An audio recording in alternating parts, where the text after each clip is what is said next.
Hey YouTube, USA Second Amendment here with a little bit different video for you guys today. Typically I do reviews and unboxings on particular items. However, what I'm going to be doing today is actually building something. Not just in one day. It's going to be a couple-day project because of the work schedule and everything else. So this is our living room. We just bought a brand new house, and this house does not come with a fireplace. We were very upset about that. However, we still love the house. So it's a new construction, and I said, you know what? I'm going to build a fireplace. And that's exactly what's going to happen. So let me show you what we're working with. In our living room, we have this focal wall in between these two windows. Now, we've had the TV on the ground, as you see. That is a 65-inch TV for reference, in case you're wondering. And between the two window sills, where the sills pop out right there, the little molding, from sill to sill is 92 inches. Now, I want to make a 7-foot wall. So what I did was I subtracted 4 inches from each side, and it's hard to see right now, but I was able to, with my level and tape measure and a pencil, make a line. So this will be the right side. I also marked the middle, and then obviously we have the left side.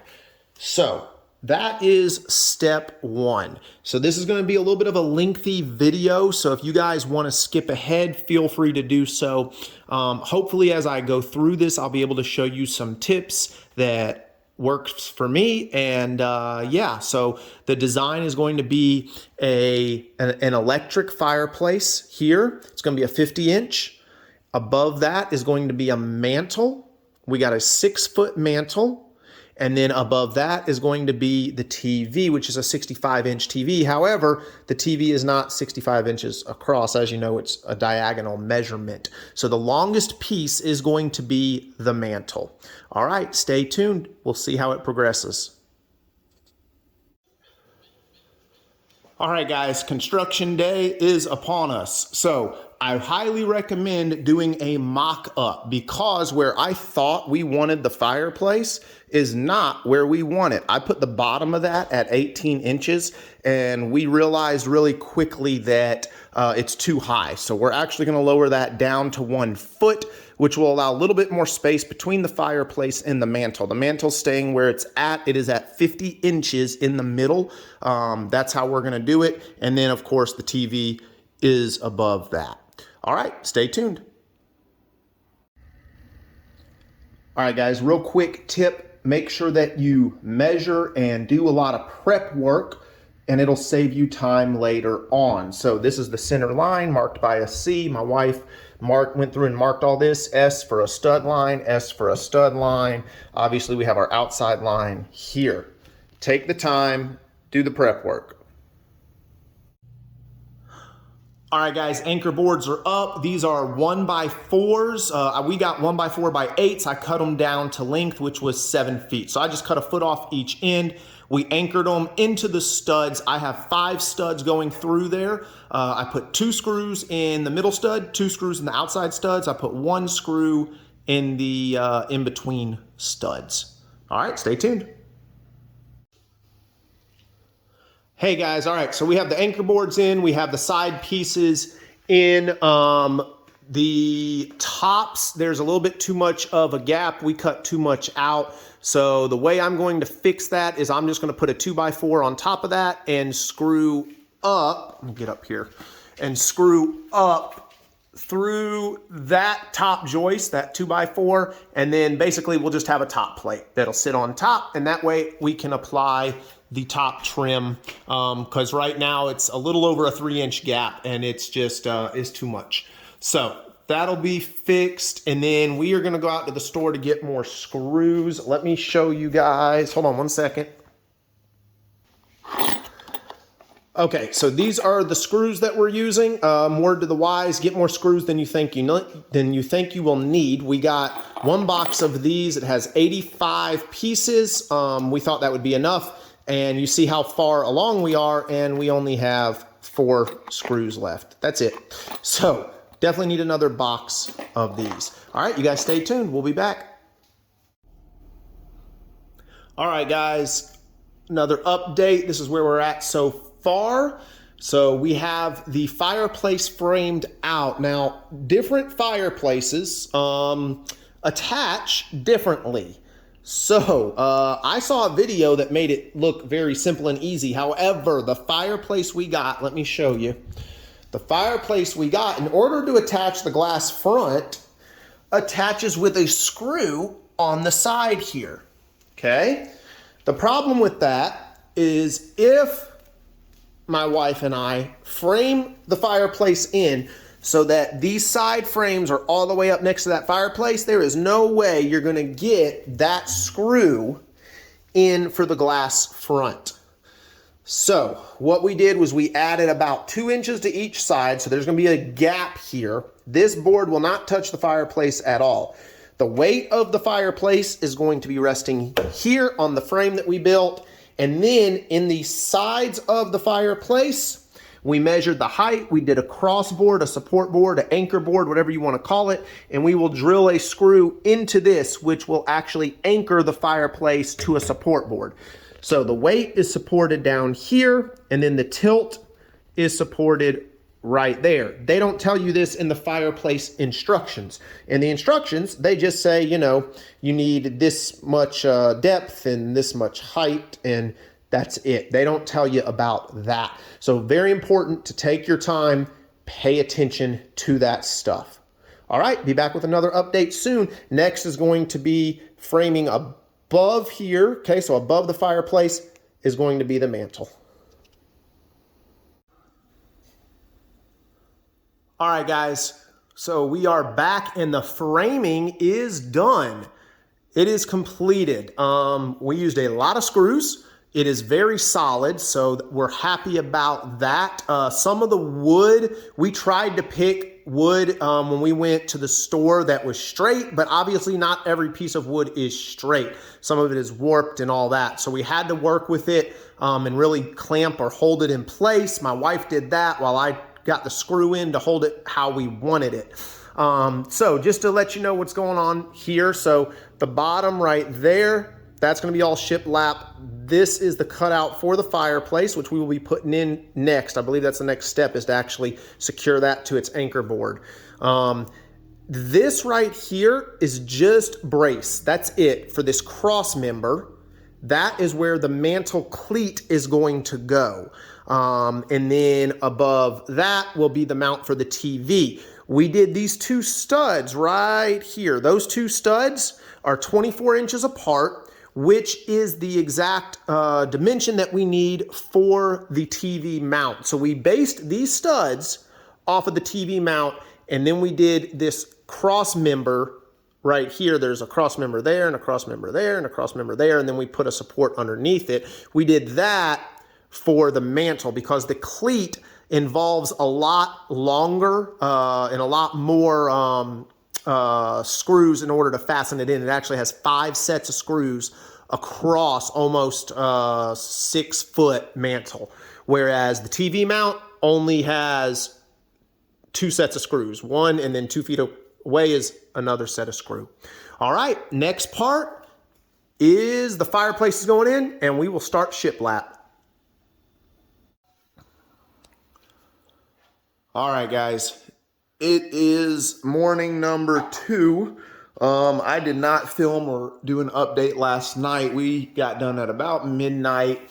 We had some detours yesterday between having to run back out to the store and lunch and dinner. So we actually logged, actual work time yesterday was 11 hours. So at the 11-hour mark, this is where we stand. We are fully framed up. The fireplace is installed. The mantle is installed, and the TV brace is installed. Now I know that's just the mantle brace, but it's a French cleat. It's easy to put it on. Something that's very important. As you are working up, we learned, as you are working up, go ahead and install whatever you need as you go up, because you still have access behind it. You can still see or reach your hand even over and feel what's going on behind that French cleat, for an example. So do that as you work your way up. Now, today is hopefully we're going to finish, right? So we have to put about 3 more boards up there.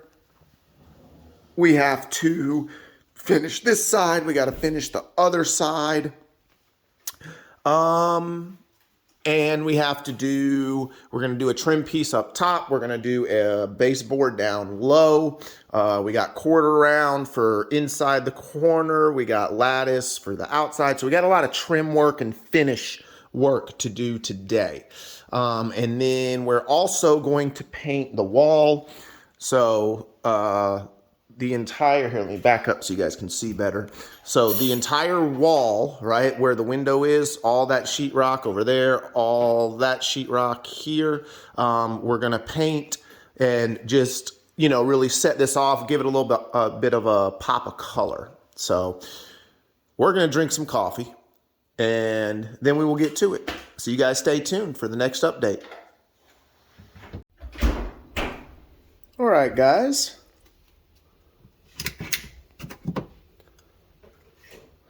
This is what we call an access panel. If you have not given thought to this yet, you are going to want to, because you board all this in and then 2 years, 5 years down the road, something happens and you need to unplug the fireplace, or you need to change out your TV and unplug that. How are you going to do it? You need an access panel. My wife and I did a lot of research on this, and I think we found what is probably the simplest way. These I got from Lowe's. They are $3 or $4 a piece. They are in the like door knob, door hinge type area or aisle.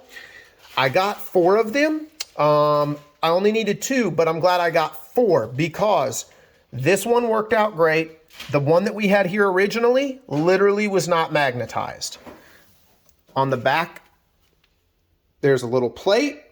Okay, so you put this up here and there. And it sits right there and it is magnetized. But the first one we got of this was not magnetized. So I'm glad we got more than 2. Basically, we cut little pieces of shiplap to go up the side. We did this 3 panels, 1, 2, 3. Okay, that's the length of the access panel. So we went 3 up the side of these little ones. And then obviously you have 3 big ones there. We measured the space in between. I did very precise cuts. I had to cut the top tongue off of the top board, as you see here, okay? So I cut that off, and then we brad nailed this, made some brackets on the back, and I think it turned out really good. We're gonna have to obviously spackle or putty this and paint it to cover up the brad nail holes here, but I think it turned out pretty good. All right, stay tuned. Next, we're gonna actually put the TV up, drill a hole for the power cord to go through, and then we are going to finish shiplapping all the way up. We already shiplapped the other side, and then we will be doing trim and baseboard trim and quarter round trim and inside corner trim and lattice trim and all the trim work. All right, guys, so let me update you where we're at. We are basically done with all of the construction. Now it's just touch-up paint and finishing, putting the TV on, the mantle on, and all that good stuff. We went through and did wood filler on all the nail holes. And you'll notice in the shiplap there are no nail holes. The reason for that is I actually saw a video on YouTube where they nailed into the tongue part where these overlap so that you're not putting nail holes in all of the shiplap. Saves a lot of time in the long run, and this stuff secured just as fine, just as well. The most pain in the butt part of this thing so far has been the trim work. The baseboard, the quarter round, we have lattice here on the front. And for the top trim, we actually ended up using a 1x4. And we were gonna paint it white, but the more we look at it, we really like the wood look. So we're actually gonna stain it the same color as our mailbox and our outside porch. which is a Padre Brown from Home Depot. So that's going to add a little bit of pop of wood dark color up there. And yeah, that's where we're at. Oh, some points to take note of. So once we got this installed, there was a gap here, and I had to rip a piece of the shiplap. I had to rip that here, and I also had to rip a piece for right here. So below the fireplace and above the fireplace, I had to rip a piece of shiplap, and that turned out really good. Most of that's going to be covered up by the front of the fireplace. It's just when you put the front on, there was definitely a gap, a very noticeable gap, especially at the top.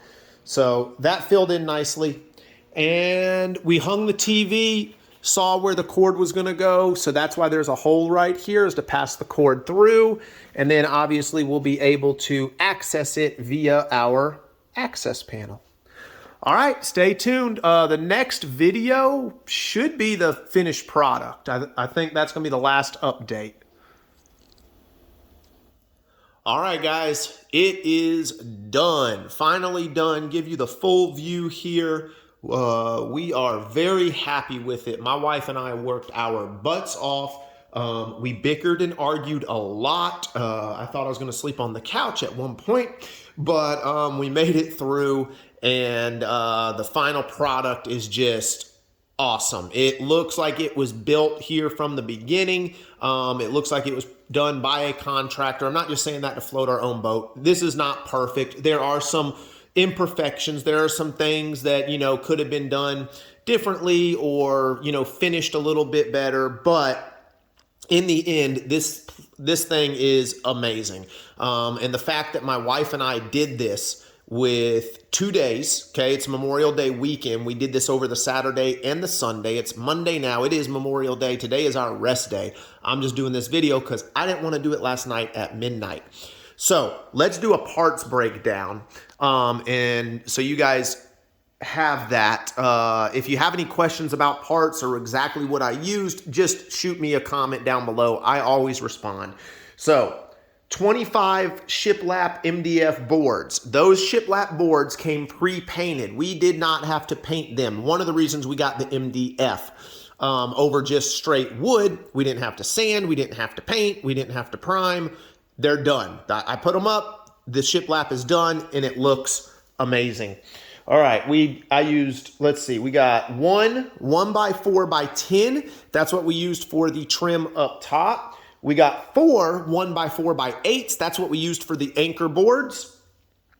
We got 14 2x4s in a 10-foot length. So 14 2x4x10s. We got 4 8-foot lattice trims. The lattice trims are the front corner trim. Let me take you up here. Okay, that's the lattice trim. It's like a PVC material. And then we got 4, I believe it was 4 quarter rounds, okay? 10-foot long quarter round pieces. I'm sorry, 8-foot. It was 4 8-foot quarter round trim pieces. We got 2 8-foot 3-inch baseboards. I originally got 4-inch baseboards and then realized really quickly that our house has 3-inch baseboards, so I wanted it to match. So there you go, 3-inch baseboards. Let's see, we got 2 packs of screws. You guys saw those earlier in the video, the screws that we used. Let's see, I used 1.5-inch brad nails. 1.5-inch brad nails worked for most of this. I did have to use 2-inch brad nails when putting the quarter round on the base right there to get it to go all the way into the frame so that it was held into the 2x4s underneath. Let's see, of course, I used a nail gun. I used a battery-powered Bauer nail gun from Harbor Freight. It worked pretty good. It did jam probably about 4 or 5 times, but I honestly think that's because of the way I was loading the nails. I do not think I was loading them correctly. Once I looked at the manual and loaded them correctly, we didn't have any more jams. So I'm going to fault that on me, not on the gun. The gun actually worked really well. Obviously, you need caulk, wood filler, or spackle, 2-click open hinges, which is what I used for the access panel on that side. Let's see, you need the paint as you desire, obviously. This paint, this blue, is it's called Naval from Lowe's. And then the white, the Shiplap, if you look on Lowe's, I don't know the color, but if you look on Lowe's, this specific Shiplap, in the description, it gives you a paint code of the exact paint to get to match that white for touch-ups. I used that white to paint the baseboard, to paint the quarter round, all the quarter round, and do all the touch-ups on the nail holes. You need a level. Actually, you need 2 levels, and let me explain why.